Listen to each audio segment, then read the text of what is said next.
नमस्कार साथीहरू, यो चाहिँ हामी चक्रपर्वत आउँदाखेरिको यो बुढा नीलकण्ठको मन्दिर जाने यो चोक हो। चोक यता माथि आउने बाटो र यता तल जाने बाटोको यो गेट भएको चाहिँ यता माथि मन्दिर जाने बाटो भयो।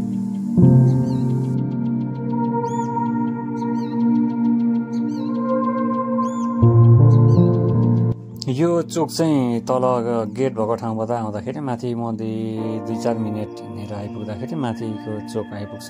यो चाहिँ मन्दिर भएको यो पिपल रोड भएको चोक भयो। यहीँबाट मन्दिरहरू यता दायाँ बायाँ जाने बाटो देखिन्छ।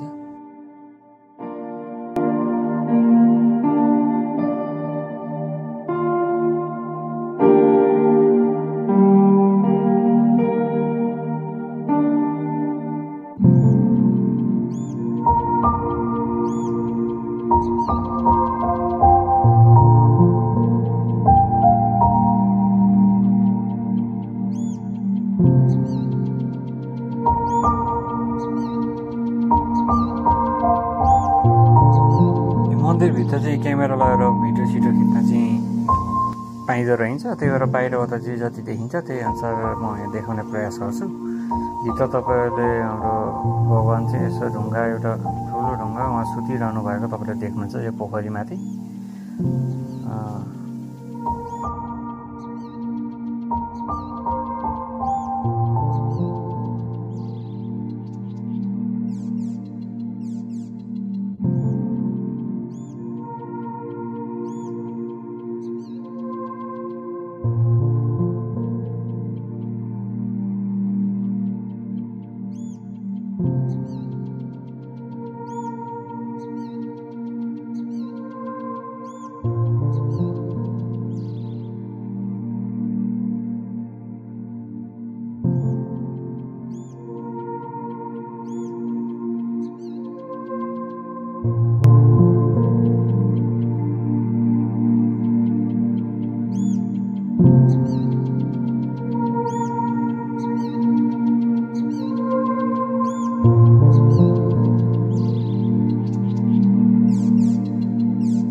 यतापट्टिबाट चाहिँ प्रष्टसँगले मजाले देखिँदो रहेछ।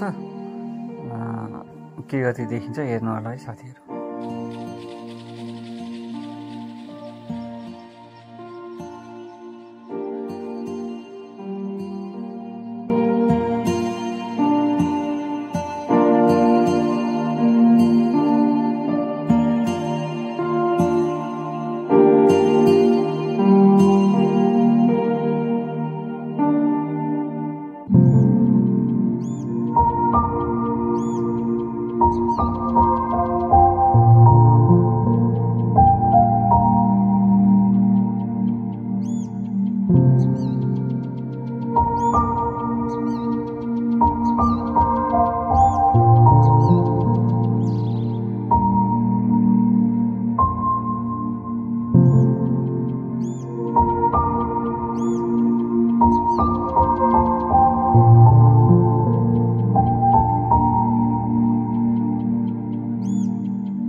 भिडियो पुरा हेर्नु भएकोमा धेरै धेरै धन्यवाद। हाम्रो च्यानललाई लाइक, शेयर र सब्स्क्राइब गर्न नबिर्सिनुहोला। साथै साइडमा भएको बेल आइकन पनि दबाउनुहोला।